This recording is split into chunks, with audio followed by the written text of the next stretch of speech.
chers sœurs, merci. Veuillez vous asseoir. Vous savez, c'est important de comprendre la pensée du Seigneur. Quelqu'un m'entend? Est-ce que quelqu'un m'entend? Merci. Merci. Est-ce que quelqu'un m'entend? Alléluia. Merci. Vous savez, c'est bon le dimanche de venir dans sa présence et de bénir son nom. Je ne sais ce que tu es en train de vivre, je ne sais, et ça peut-être ne m'intéresse pas de savoir véritablement ce que tu es en train de vivre.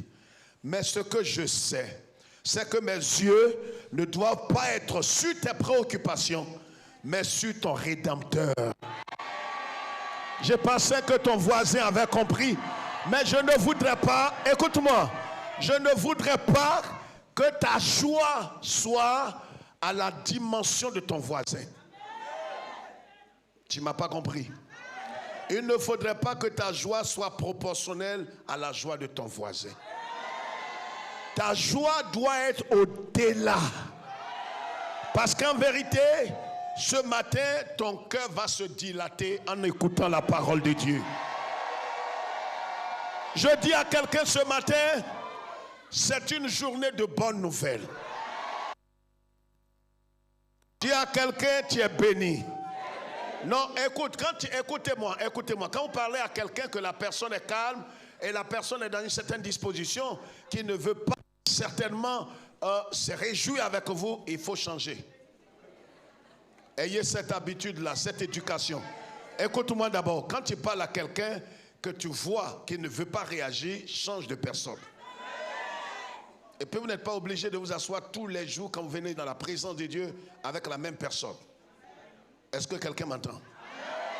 Souvent quand tu viens, que tu vois la personne, sur moi ici, sur mon regard, tu viens que tu as vu, peut-être c'est la soit la personne. Tu sais que ces derniers temps, tu n'es pas certain. Lui là, et soit dans des bonnes dispositions. Quand c'est comme ça, stratégiquement, tu changes de place. Tu changes de place. Tu lui dis, oui, tu es derrière la frère, que Dieu te bénisse. Ah, j'ai réservé ta place. Dis non, merci, je vais m'asseoir derrière.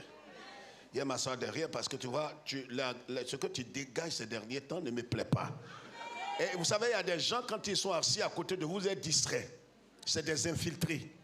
C'est-à-dire, quand il est là, il est à côté de toi. Pendant que tu entends le message, il est en train de te raconter d'autres choses.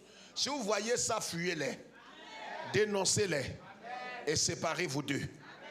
Quelqu'un m'entend? Je n'entends plus ta voix, j'espère que ce n'est pas toi. Ce matin, ma joie est grande. Parce que, en vérité, votre frère, votre serviteur, votre esclave est porteur d'un message divin.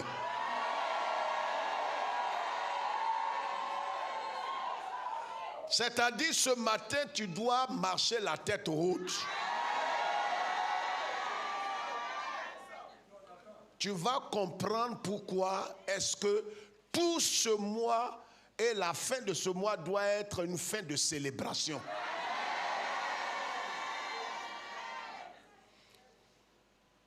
Est-ce que vous voyez qui est arrêté là?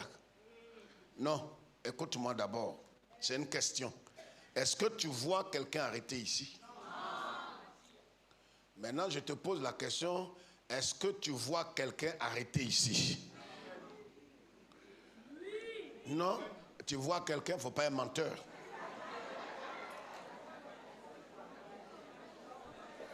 Est-ce que tes petits yeux là voient quelqu'un ici? Il ne faut pas apprendre à mentir.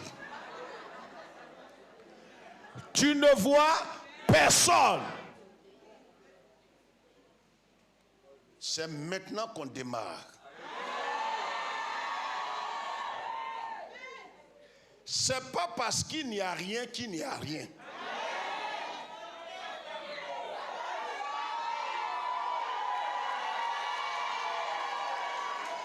Vous savez, frère, une femme peut être enceinte sans qu'on ait aucun signe extérieur.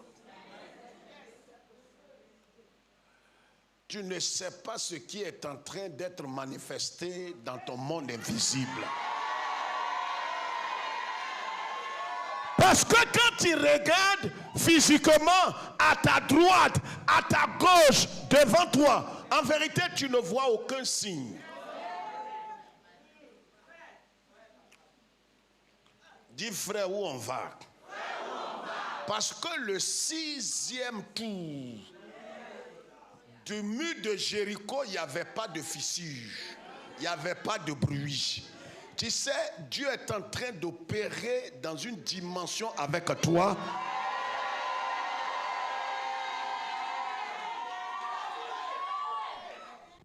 Ne cherche pas des signes extérieurs. Il y a des gens qui vont voir des signes extérieurs, mais toi, tu n'as pas de signes extérieurs. Mais malgré ça, tu portes une grossesse et tu es enceinte et tu vas enfanter. Parce que, est-ce que quelqu'un est en train de dire Alléluia? Dis à quelqu'un, ce n'est pas parce qu'il n'y a rien qu'il n'y a rien.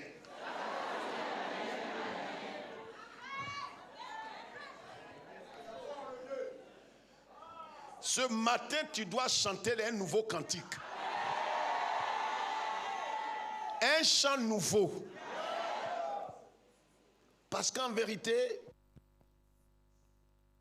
l'élévation que l'Éternel veut accomplir ne viendra pas d'un homme.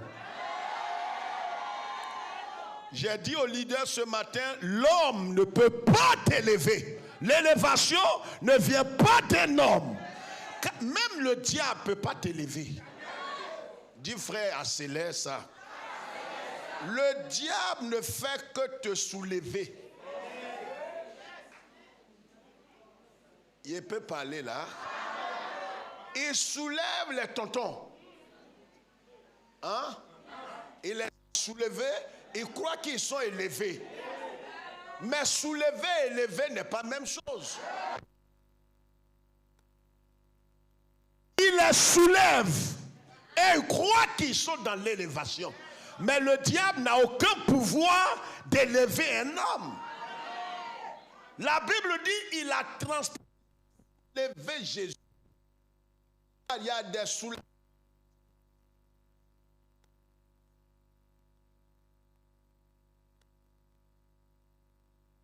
Il soulève Jésus, il l'amène au sommet du temple. Dis c'est quoi il veut faire. Mais il a soulevé le maître, le Mashiach. Il a déposé là-bas. C'était pour un but. C'est pour le finir. Quand le diable te soulève, c'est qu'il veut te terminer. Mais je t'annonce qu'avant qu'il ne te soulève, le Seigneur va t'élever. C'est pourquoi ce matin, il faut fermer la porte de l'ascenseur. Mets ta main, dis je ferme la porte de l'ascenseur. Dis je ne prends pas l'ascenseur. Regarde, tes frères et sœurs, il y a des gens dans le service qui sont en train de prendre l'ascenseur. Ils veulent arriver vite. Pendant qu'ils prennent l'ascenseur, toi tu es en train de prendre l'escalier, l'humiliation, l'abaissement, le rejet, la honte. Dis je préfère ça. Dis je prends les escaliers. Or quand je parle, laisse quelqu'un. Dis je prends les escaliers. Dis c'est long. Mais je vais arriver là où l'ascenseur ne va pas arriver. Vous savez, quand vous prenez l'ascenseur vous laisse au dernier étage. Mais quand vous prenez l'escalier, vous arrivez au sommet.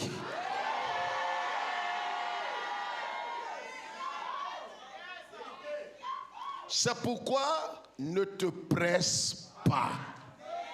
Attends le temps de Dieu. Dieu sait ce qu'il fait. En vérité, tu n'es pas en retard. Et ton maître n'est pas en retard. Même si les gens t'ont dévancé, laisse-les. Ils savent pourquoi ils t'ont dévancé. Mais ce matin, il faut que tu sortes ici le cœur rempli d'un fondement divin. Prends ta Bible. Je crois que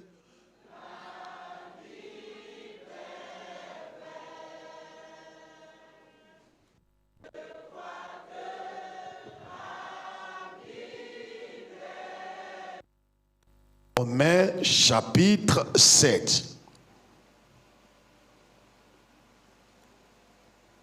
Ce passage-là parle très souvent, quand on prêche sur le mariage, on lit ce passage. Mais ce matin, dans un autre registre que nous allons lire, ce passage de l'Écriture.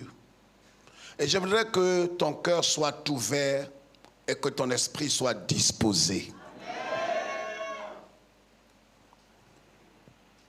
Ignorez-vous, frères, car je parle à des gens qui connaissent la loi.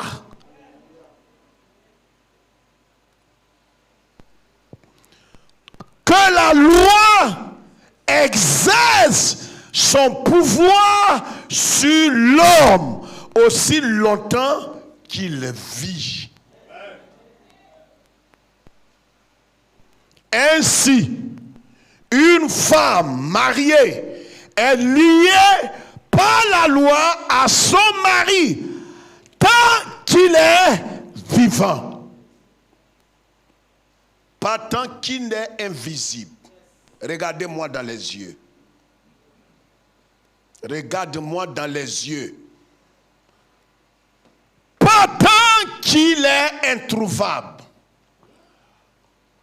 Tu es marié légalement, selon la voie du Seigneur. Parce que si tu as marié ta nièce, ta soeur,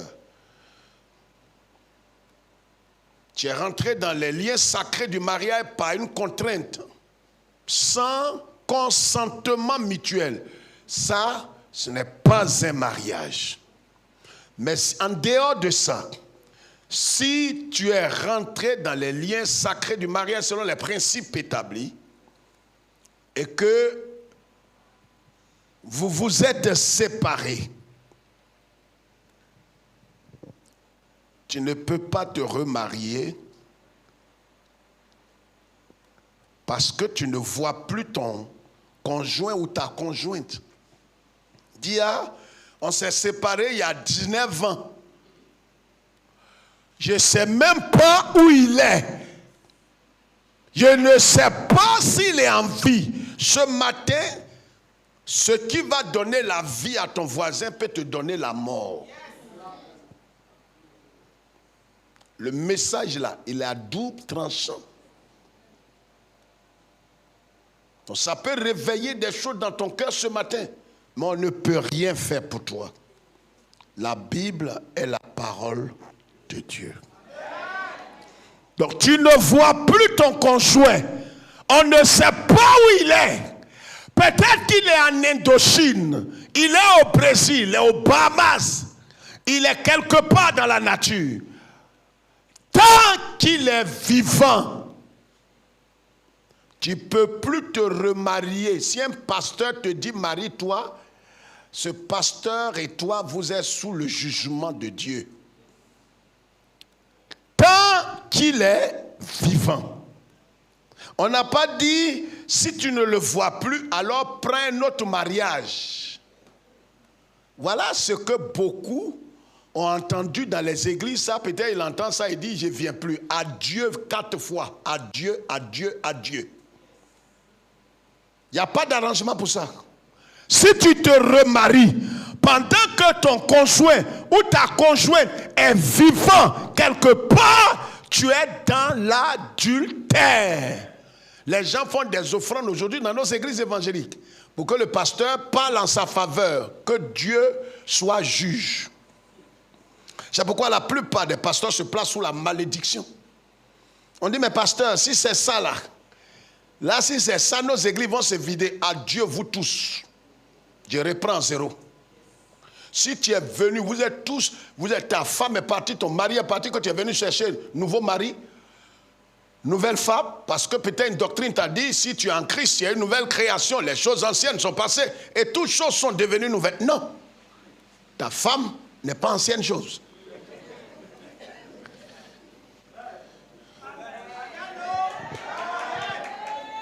Yes, sir. Quelle ancienne chose? c'est maintenant même qu'elle est rafraîchie.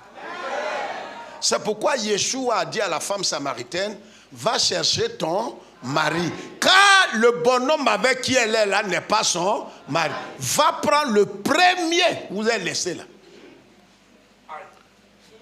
Tu vas, voilà la complication de l'évangile. Le problème est que tu vas, le monsieur est marié. Depuis les 19 ans, vous êtes séparés là. Le monsieur est marié, il a maintenant de grands enfants qui sont à l'université avec une nouvelle femme.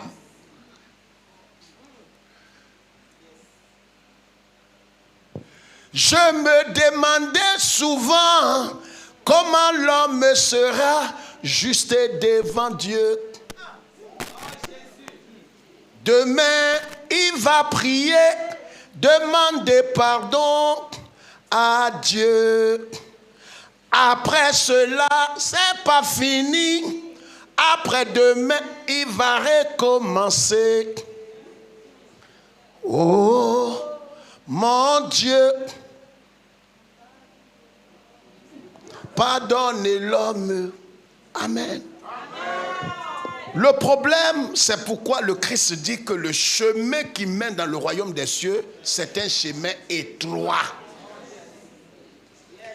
Les églises évangéliques, pour avoir du monde, ils veulent élargir la porte.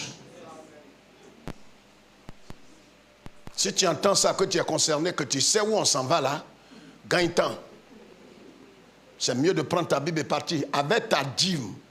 Si tu as ta dîme ici, tu peux venir chercher. Je te bénis au nom de Christ Jésus. Il ne faut même pas me demander, il ne faut pas me poser question, dire non, non. Va gagner temps. Ainsi, une femme mariée est liée par la loi à son mari. Tant qu'il est. Ouais, si tu vois quelqu'un ne parle pas, il faut commencer à douter. Ce n'est pas un adultère en téléchargement qui est là. Tant qu'il est. Mais si le mari voyage, si le mari n'est plus visible, on ne sait pas où il est. Si le mari meurt, là où tu es libéré. Asseyez-vous. Dis à ton voisin, frère, où il veut nous emmener.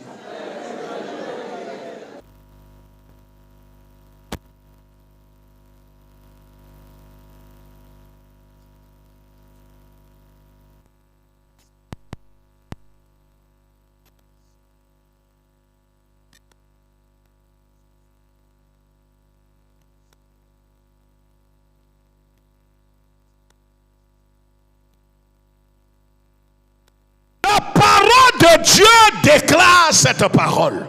Le thème de ce message, prends ton bic rouge, ton bic rouge, la croix, écrit le thème, la croix, là à part et puis croix à part. Pas dire la croix, tout est collé. La croix, principe de libération divine. Quand on parle de la croix, on parle de la mort. La croix n'explique pas deux choses. Quand tu vois la croix, vois la mort.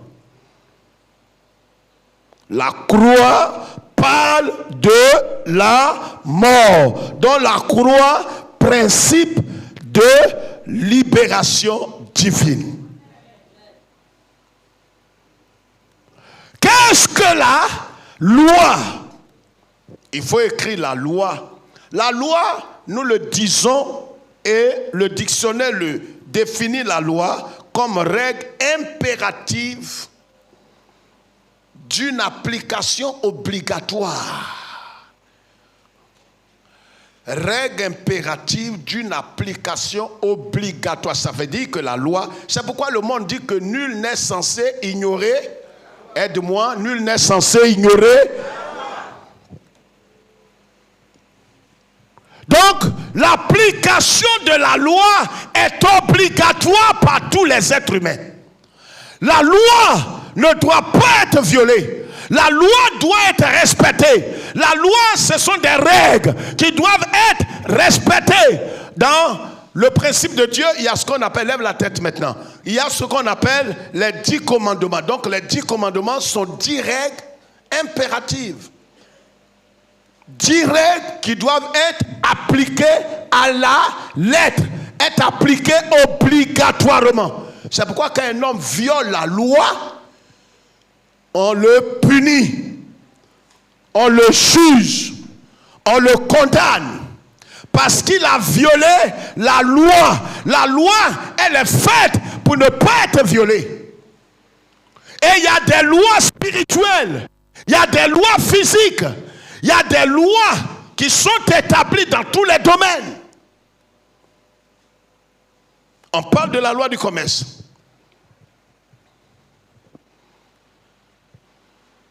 Donc dans tous les domaines, il y a une loi, il y a une règle.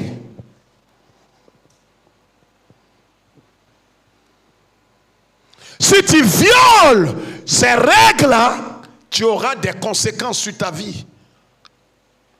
Des conséquences souvent très graves. C'est pourquoi dans l'Ancienne Alliance, dans l'Ancien Testament, Dieu avait dit, voyez, si un homme ne comprend pas le principe de la loi, la force de la loi, le règne de la loi, il ne comprendra pas, il n'appréciera pas à sa juste valeur ce que nous appelons la période, la saison de la grâce. Dans l'Ancienne Alliance, laissez-moi vous expliquer quelque chose, lève la tête, regarde ici. Dans l'Ancienne Alliance, Dieu dit, parlant par exemple du sabbat, que l'homme ne devrait pas travailler. Lève la tête s'il te plaît, il faut écouter, tu vas comprendre. J'ai dit ce matin, tu vas sortir d'ici avec une grande joie et une explication divine. Tu vas comprendre pourquoi certaines choses n'ont plus droit de citer dans ta vie. Tu ne vas pas terminer le culte dans l'amertume. Non, je sais où je m'en vais. Il faut écouter et permettre à ton cœur de commencer à danser. Donc Dieu dit aux enfants d'Israël, on ne violera pas le sabbat. Car le sabbat, personne ne travaille, personne ne transporte quelque chose. Le sabbat est tel, la loi du sabbat est telle qu'on ne doit même pas faire quelques kilomètres. On ne marche pas sur 800 mètres. On ne prépare pas, on n'allume pas le feu, on ne fait rien. Ça veut dire qu'avant le sabbat, alors qu'est-ce qu'il faut faire? Il faut préparer tout d'avance et garder, parce que quand le sabbat pointe le nez, on ne doit plus rien faire. Un jour, Moïse a rassemblé tout le peuple, il leur a dit, ainsi parle le Seigneur. Vous connaissez la loi de Dieu. Personne ne doit faire quelque chose le jour du sabbat. Ils ont dit, on a compris, Moïse. Il dit, est-ce que vous avez bien compris? Il dit, on a compris. Vous n'allez même pas ramasser des fagots. Vous n'allez pas travailler. Vous n'allez rien faire. Il dit, on a compris. On ne sait pas ce qui s'est passé dans une maison. Il y a un monsieur qui est sorti et il s'est mis à ramasser des fagots. Peut-être que sa femme était malade. Parce qu'il n'est pas bête et inintelligent pour aller ramasser des fagots. Surtout que la loi dit qu'on ne fait rien ce jour. La loi a régné. Cet homme qui a ramassé des fagots, il s'est expliqué pour dire certainement que peut-être, comme je le dis, j'imagine, peut-être que sa femme, ses enfants sont malades, il voulait chauffer de l'eau pour les soigner. C'était pour une bonne cause. Et quand on l'a attrapé, il s'est rendu, il a dit, Moïse, je reconnais. Je reconnais. Il dit, oui, mais c'est vrai, tu reconnais, mais tu as violé la loi. Il dit, oui, c'est vrai, je reconnais. Il dit, mais tu sais que nul n'est censé ignorer. Il dit, Moïse, prophète de Dieu, je reconnais. Il dit, bon, mais arrête-toi là. Je m'en vais consulter Dieu. Écoute-moi très bien. Aujourd'hui, l'ingratitude est devenue pratiquement un second nom pour des croyants qui ne sont pas véritablement et qui n'ont pas la certitude peut-être de leur salut. ou bien même pour certains qui sont sauvés, mais qui sont mal informés, mal instruits, mal éclairés et immatures. C'est-à-dire Jésus, quand on parle de Jésus, qui est venu avec la grâce, tu ne comprends pas. Et tu ne comprendras pas si le Saint-Esprit n'illumine pas les yeux de ton cœur pour comprendre ce que le Christ t'a apporté. C'est-à-dire le régime de la loi, tu ne peux pas comprendre, comme tu n'étais pas là-bas. Cet homme était arrêté là avec les fagots dans sa main, il attendait le verdict que Dieu va donner à Moïse. Tout tremblant. Sa femme peut-être est souffrant dans sa tente, dans sa case là-bas. Moïse est sorti, il est allé, il dit Dieu, sois béni Seigneur. Le monsieur que tu vois tout tremblant là-bas, ses petits mollets, il vient de ramasser des fagots le jour du sabbat. Moïse, lapidez-le et tuez-le.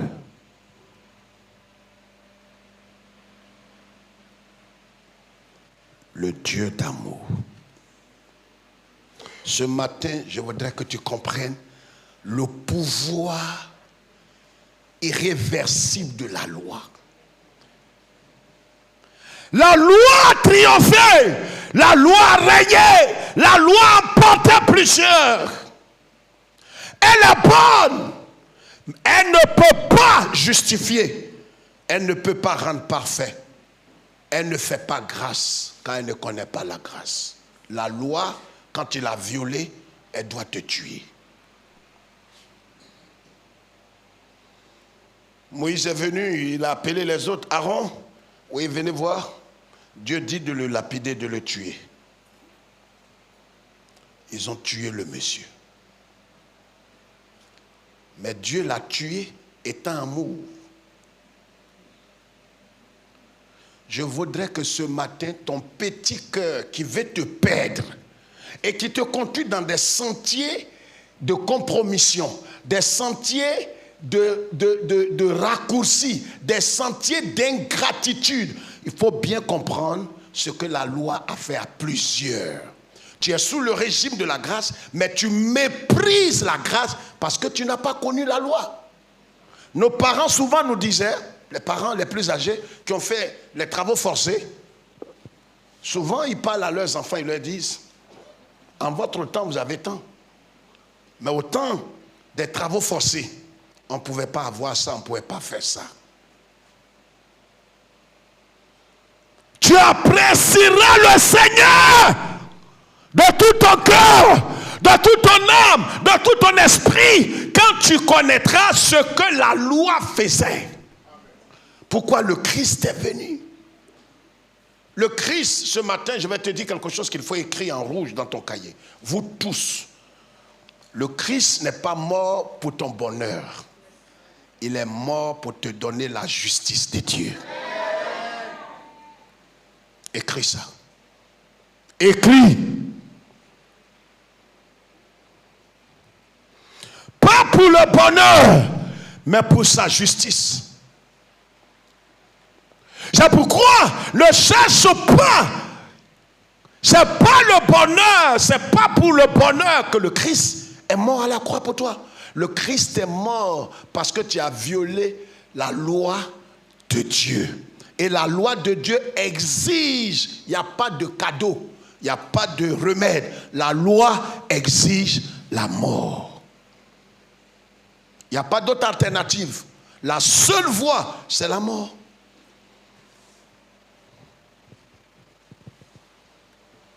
La Bible dit une chose.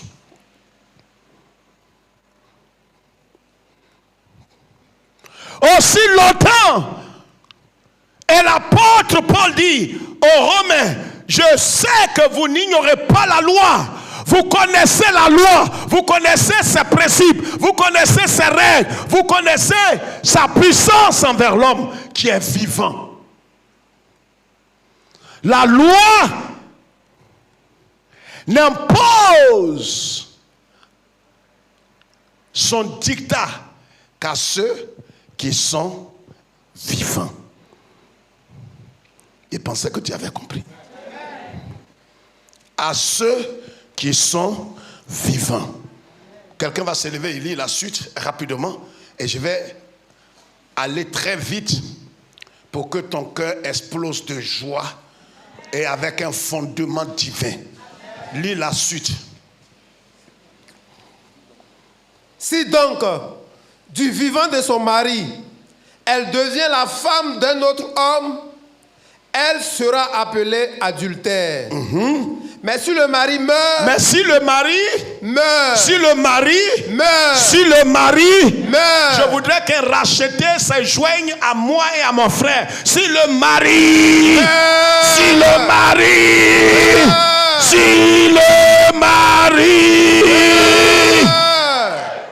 Donc le problème ici, lève ta tête, c'est la mort qui est la solution.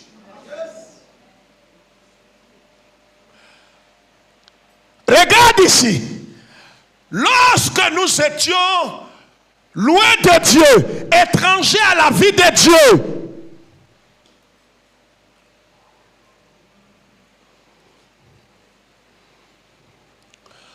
donnez-moi un foulard ou un paille. Donnez-moi un paille. Lorsque nous étions païens, inconvertis, loin de Dieu, étrangers à la vie de Dieu. Voici ce que nous étions. Frère, viens. Pasteur Kofi, tu vas venir. Tire ce tronc-là ici. Fais très vite. Attache le pied de cet homme. Attache son pied. Dépêche-toi, Kofi. Et attache ça là. Il ne faut pas attacher comme ça. Attache un peu long, Kofi. Attache long. Attache ici, attache ici. Attache ici et puis attache ici. Pour qu'il puisse se déplacer.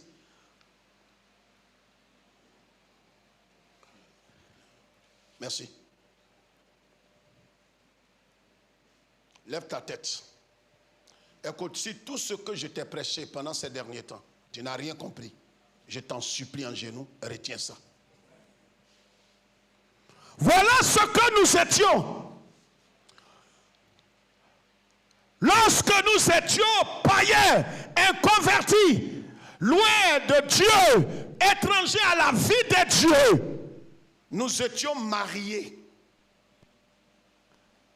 Car mariés, dis oh. Mariés.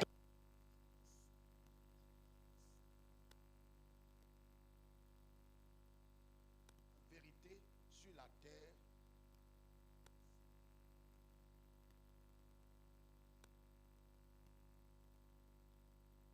C'est pourquoi ce matin, je voudrais que tu comprennes. Je t'emmène dans une autre dimension par la pure grâce de Dieu. Donc lorsque nous étions païens, nous étions mariés. C'est de là qu'est parti ton pied, mon pied.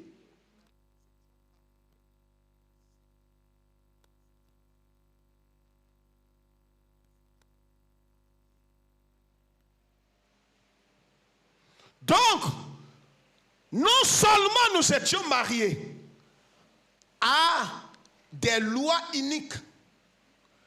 Il y a des familles où les gens ne doivent pas se marier. C'était une loi. Où des gens doivent mourir à un certain âge. Il y avait des condamnations qui planaient. Il y avait des lois mystiques, diaboliques et sataniques qui étaient dans des familles. Où si tu fais un enfant, l'enfant doit mourir. À 3 mois, à 6 mois, l'enfant doit mourir. C'était des lois et des pattes que des gens avaient tissées. Si quelqu'un comprend ce matin, il lève sa main droite. Dis Seigneur, éclaire-moi ce matin. Voilà le mariage dans lequel nous étions. Tu n'as pas besoin de consentement quelconque. Tu étais marié. Marié à des démons, marié à des lois, marié à des pouvoirs, marié à Satan, marié à des ténèbres. Le simple fait que tu sois né Et le simple fait que tu sois né dans cette famille qui a contracté, qui a donné ses enfants et sa progéniture en mariage dans le monde invisible. Donc, voilà. Ce monsieur, on le voit comme un inconverti. Il peut aller à l'église, être protestant évangélique, tant qu'il est vivant.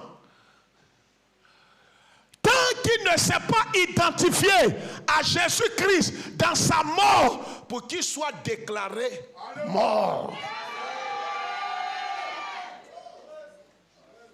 Son problème n'est pas la lourdeur de ce problème.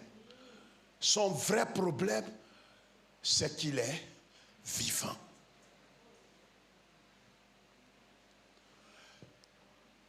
Donc, tant que tu es vivant, ton conjoint,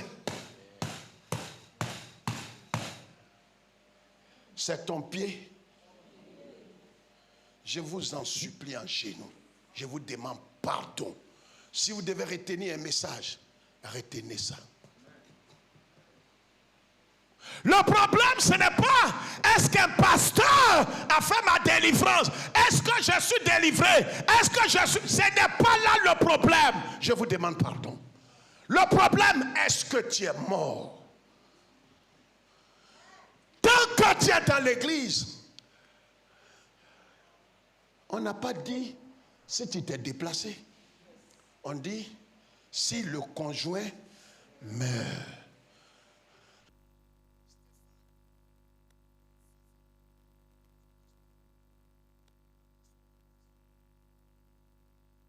On peut venir.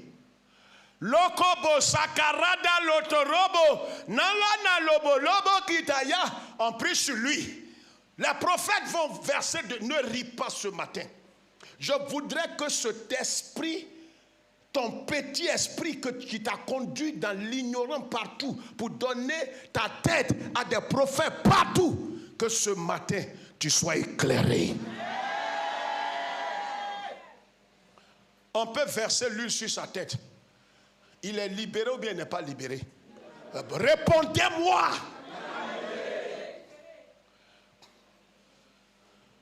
On fait des actions prophétiques. La Kayada Baba, ses yeux sont fermés. Il est libéré maintenant. Non. Il est libéré ou bien il n'est pas libéré? Il est libéré ou bien il n'est pas libéré? Pourquoi il n'est pas libéré? Ce n'est pas ça qu'il faut regarder. C'est pas ça. Le problème ici, ne regarde pas ça. Regarde plutôt quoi? Est-ce qu'il est mort? Lui là, il sait ce qu'il fait. Il est conscient. Il sait qu'à un certain moment, il sait ce qu'il va faire dès que la grosse sort. Quelqu'un comprend ce que je dis? Donc, il ne faut pas te préoccuper. C'est de lui là qu'il s'agit. Il fait se promener, il va à l'église, viens à l'église, viens devant l'autel. Viens devant l'autel. Il le suit partout. Malédiction ancestrale, générationnelle, et tout ce que tes parents spirituels, les aventuriers t'ont raconté, les prophètes, les pasteurs évangéliques t'ont raconté. Le problème, tant que tu es vivant, cet esprit a le droit de te suivre. Il faut aller sur l'autel, sur la chair. Il s'en moque. La loi dit, on est marié. Tant que tu es vivant. Voilà le problème que l'église évangélique ne veut pas régler. C'est pourquoi le Christ dit, si quelqu'un veut venir après moi, qu'il se charge de... Pourquoi il commence par la croix? Pour ton bien-être. Il n'est pas en train de mettre un fardeau sur toi. Il n'est pas en train de te charger. Il n'est pas en train de t'accabler. Le problème que tu as, il faut que tu acceptes de...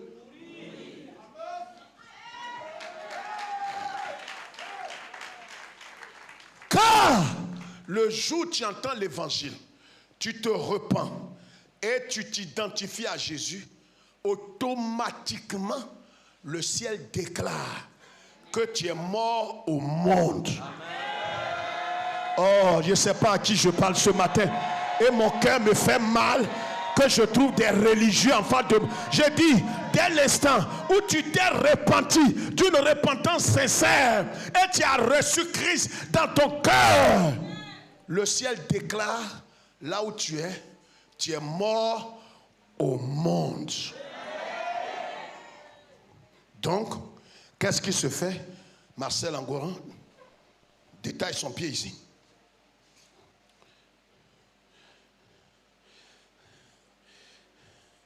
Dès l'instant où il meurt, il rentre en Christ, rentre dans le sang.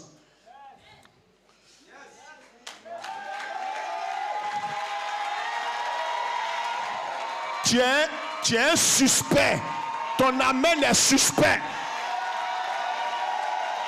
Je veux un amen de racheté, libéré.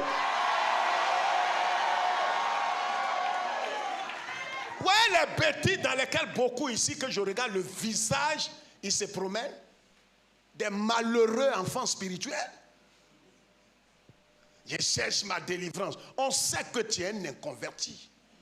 La malédiction ancestrale, générationnelle, familiale, paternelle et maternelle ne sont pas bêtes. C'est des lois qui sont intelligentes. Tant que toi, tu es vivant, ils sont attachés à toi. Quand en vérité, vous êtes mariés. La condamnation pèse sur toi. Va à l'église, prends la Bible, fais-toi baptiser, ce n'est pas leur problème. Mais si tu acceptes de t'identifier à Christ dans sa mort et que toi-même, on te déclare, parle fort, on te déclare, tu es libéré.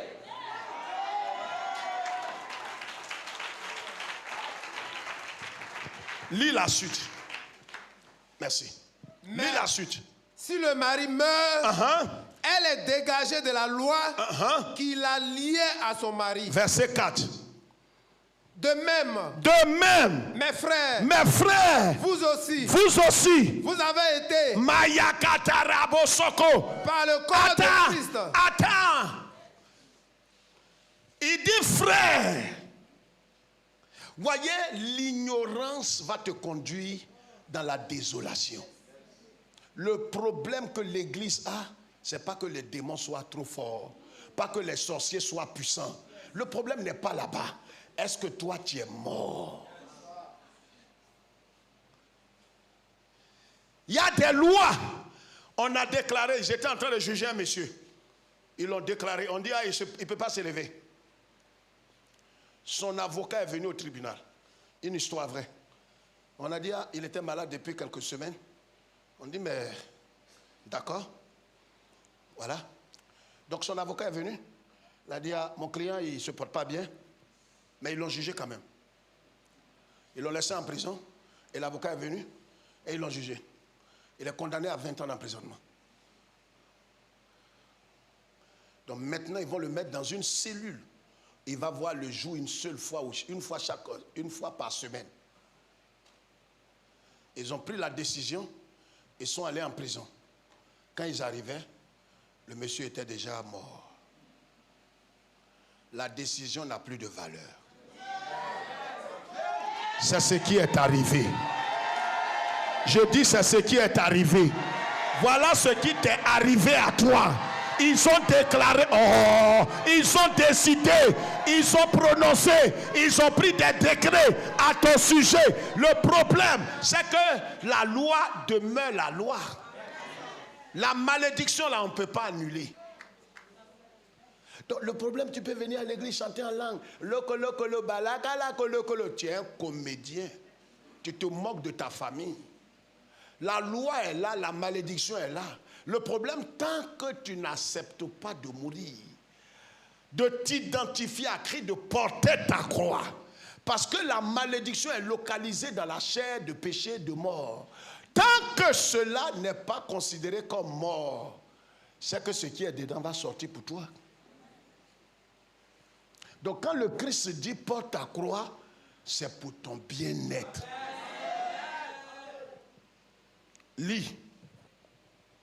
De même, Mes frères, vous aussi, vous avez été par le corps de Christ. Par le corps de Christ. Écoute. Donc par le corps de Christ, quand Jésus, regarde ici, lève la tête, lève ta tête, lève ta tête. Quel est le problème que tu as eu à l'école là?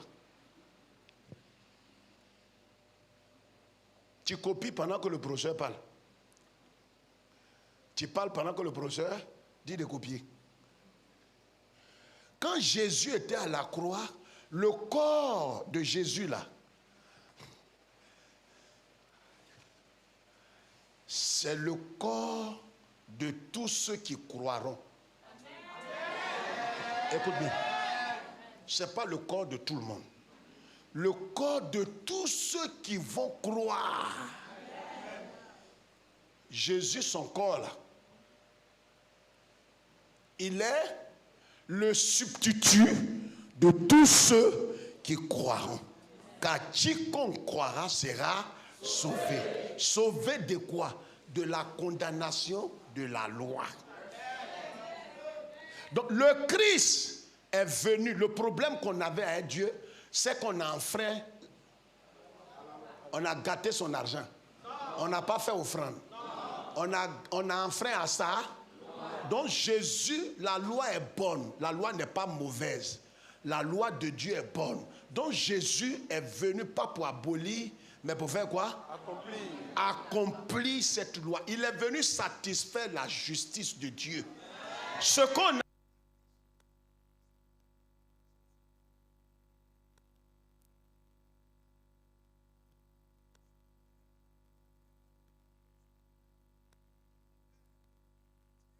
a pitié, non. La loi, c'est la loi. Quand tu l'as violée, tu dois mourir. Donc Jésus, sachant qu'on ne peut pas payer le prix, il s'est donné lui-même. Non. D'habitude, tu lèves ta main. Je prie que ce message, ton cerveau, ton esprit, ton âme acceptent ça aujourd'hui. Qu'est-ce qui va se passer? Donc Jésus, il prend la peine. Voilà encore quelque chose que j'explique à l'école biblique. Mais permettez que je vous explique ça. Quand on dit Jésus a porté nos péchés, Jésus, le péché est moral. Donc Jésus ne peut pas prendre le vol, l'adultère, le pédé sur lui. Il ne peut pas prendre ça, pédé là, il ne peut pas mettre ça sur son corps. Il faut comprendre le français. Le problème est que ton esprit n'est pas disposé. Comme tu as fait beaucoup d'églises protestantes, ton cerveau n'est pas disposé à écouter quand on parle. Tu crois connaître.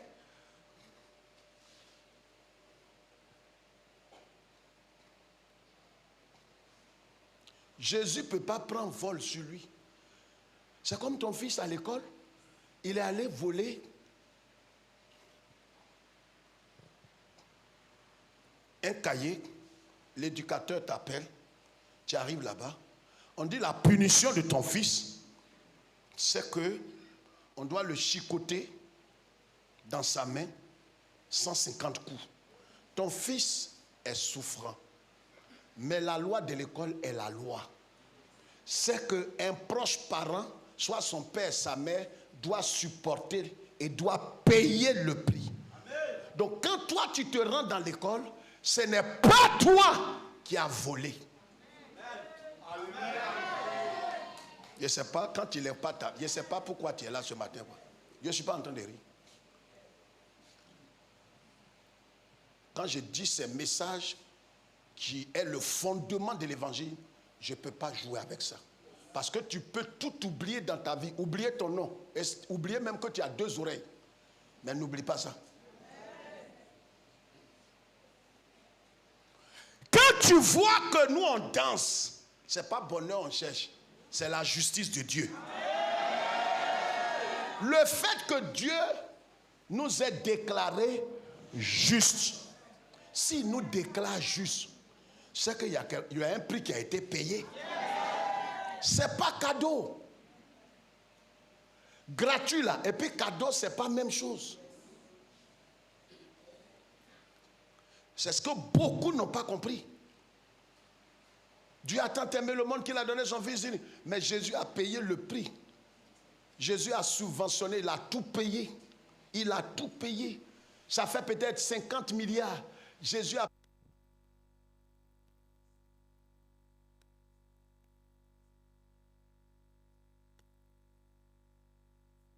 C'est ta foi.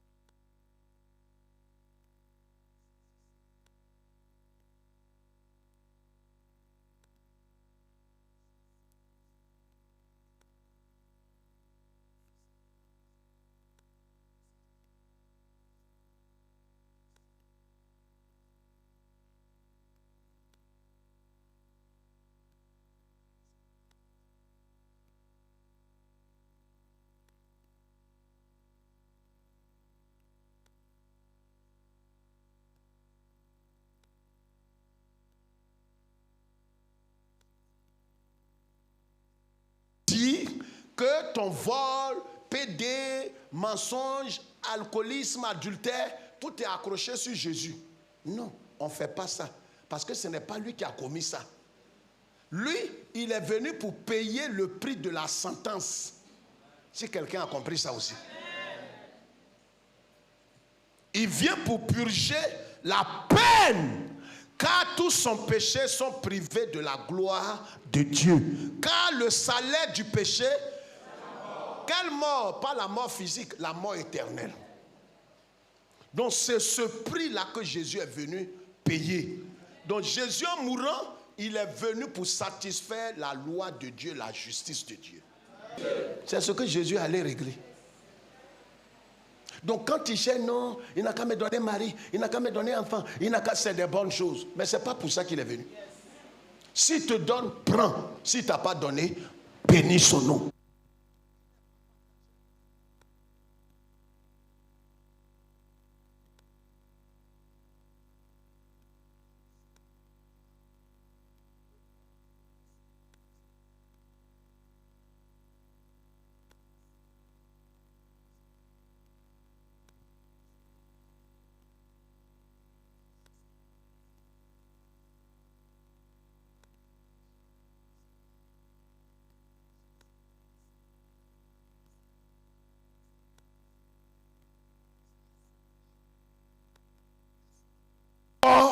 Qu'il a pris pour aller crucifier.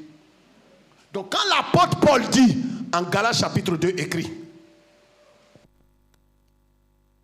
Galates 2 19 à 20, j'ai été crucifié. Donc le chrétien, c'est une personne qui est née crucifiée.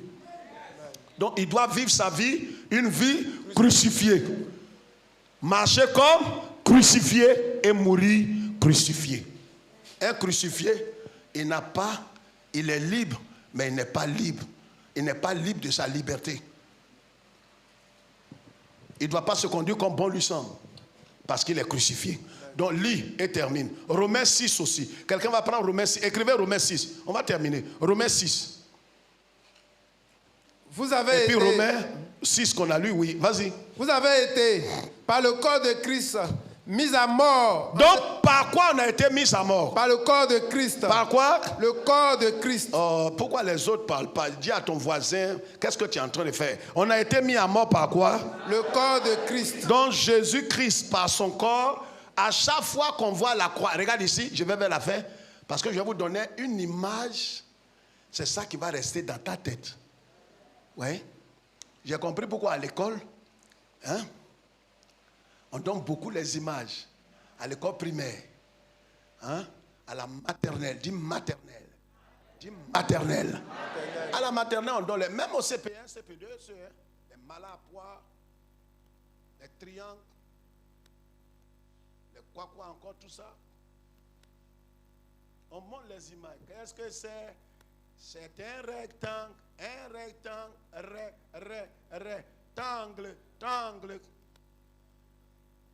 On t'a tellement frappé que ça là, des rectangles, tu ne peux pas oublier. Tu ne confonds pas rectangle avec carré. Quelqu'un est d'accord avec moi? Je ne parle pas de ceux qui ont fait école derrière choses là. Hein? Il y a des gens qui ont fait des écoles, même jusqu'à l'université.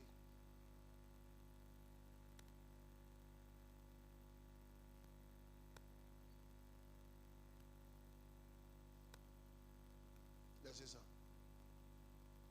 Donc, on voit quoi? Vous avez été par le corps de Christ. Vous avez été par le corps de Christ. Mis à mort. Mis à mort. Mis à mort. Aide-moi, mis à mort. Donc à chaque fois que je vois la croix de Christ, je vois que c'est ma croix. Oh, il n'a pas compris ça. Il n'a pas compris. Je sais qu'il était distrait. J'ai dit, quand je vois la croix de Christ devient de facto ma croix. Comment? Ma croix. Ma croix. Pourquoi? Parce que le Christ, le corps qu'il avait, c'était mon corps. Amen. Parce que le substitut, l'acte qu'il pose, est valable pour celui pour qui il a payé le prix. Amen. Est-ce que quelqu'un comprend? Amen. Comment non? C'est ça ou c'est pas ça? Le substitut. Le substitut, ce qu'il pose comme acte là, c'est pour celui pour qui il a posé l'acte. Ça, on est en droit, purement en droit. Donc quand Jésus a payé le prix, et Jésus vient, il t'étend le reçu pour dire tout est accompli. Non, écoute-moi, voilà pourquoi je me fâche avec toi et souvent, il dit enfant bâtard, quelqu'un me regarde et dit pasteur, c'est trop dur. C'est pas dur. Ne pas accepter ce que le Christ a fait, il n'y a pas un autre nom par lequel on peut te qualifier. Tu es méchant. Tu es un ingrat, né ingrat, ton sang est ingrat. Le substitut ne peut pas payer un prix. Et puis toi, tu vas venir dire que je ne sais pas si... Est-ce que le prix là, ils vont m'arrêter encore, hein? Ils vont m'arrêter encore, hein? De quoi tu parles? Dieu fait homme qui dit il a payé le prix et que tout est accompli. Comment se fait-il que dans ta petite tête là, tu te promènes et tu as peur des esprits qu'il a assujettis, il a liés, il a vaincu, et attends, qu'il n'y a plus de loi. La loi perd son autorité sur les morts. Regarde comment il réagit. Tu as compris quelque chose?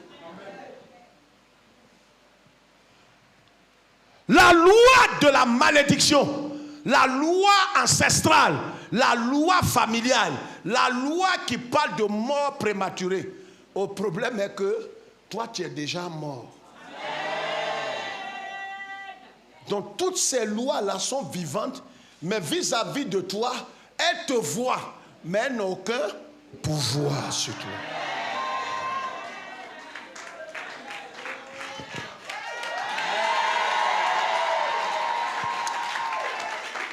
Tape quelqu'un dans son dos, dit je suis libéré. Dis je n'ai pas besoin de sentir. Dis je n'ai pas besoin de vibrations. Dis je ne suis pas un margouillard. Je sens la chair de coq. Je sens la chair de coq. Quel coq tu vas sentir sa chair? Chair de coq, chair de coq, chair de canard. Il faut avoir chair de moineau. Aucune malédiction ancestrale. Le problème, c'est toi-même qui as peur pour rien. Sinon, et ils te connaissent. Le problème est que vous avez divorcé. Là où tu es là, tu les vois. Parce que regarde, si quelqu'un ici, il est marié, il est mort, même s'il est mort, tu l'as vu, on l'a enterré. Donc si tu le vois en ville, ce n'est plus ton mari. C'est devant toi, on l'a enterré. La vie qu'il vit maintenant, ce n'est pas pour toi. Je suis mort au monde, je suis mort à Satan. Est-ce que je parle à quelqu'un? Ma vie est sécurisée, oh. Ma vie est sécurisée. En Jésus, ma vie est sécurisée, oh. Ma vie est... En Jésus, ma vie est sécurisée, oh. Ma vie est sécurisée. Ma vie est sécurisée, oh. Ma vie est sécurisée. Tu comprends maintenant, Philippine? Tout breloquin n'a qu'à se dresser. Ils n'ont qu'à danser leur masque. Tu n'as pas, même si tu n'as pas gêné. Le problème est que tu es mort au monde, tu es mort au fétiche, tu es mort à tout. Là où tu es, ils te voient, mais ils n'ont aucun pouvoir sur toi. La loi perd son pouvoir envers toi. Est-ce que quelqu'un comprend ce que je suis?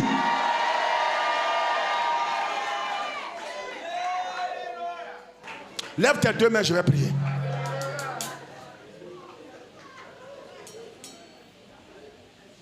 Éternel, que ton nom soit béni. En vérité, nous te demandons pardon ce matin de notre ignorance. En mourant, Seigneur Jésus, à la croix, nous sommes morts avec toi. Et en mourant, nous avons été totalement libérés du pouvoir de la loi. Désormais, on ne doit plus nous dicter des choses de l'extérieur. La loi de Dieu est dans notre cœur. La loi de l'esprit de vie nous a totalement libérés. Aujourd'hui, en disant que nous sommes totalement libérés, est la pure vérité. Car en vérité, dès le jour où nous sommes identifiés à Jésus dans sa mort et dans sa résurrection, nous avons compris qu'en vérité, nous sommes libérés. Plus de condamnation sur notre vie. Nous nous réjouissons de cette bonne nouvelle et rien ne viendra. Parce que si nous devons redevenir esclaves, c'est quand nous accepterons de nous soumettre délibérément et volontairement par la chair au monde, à Satan et au péché. Mais cela n'aura pas lieu. Parce que celui qui est mort est libéré du péché. À toi seul toute la gloire, au nom du Père, du Fils et du Saint-Esprit. Et un racheté dit un amen.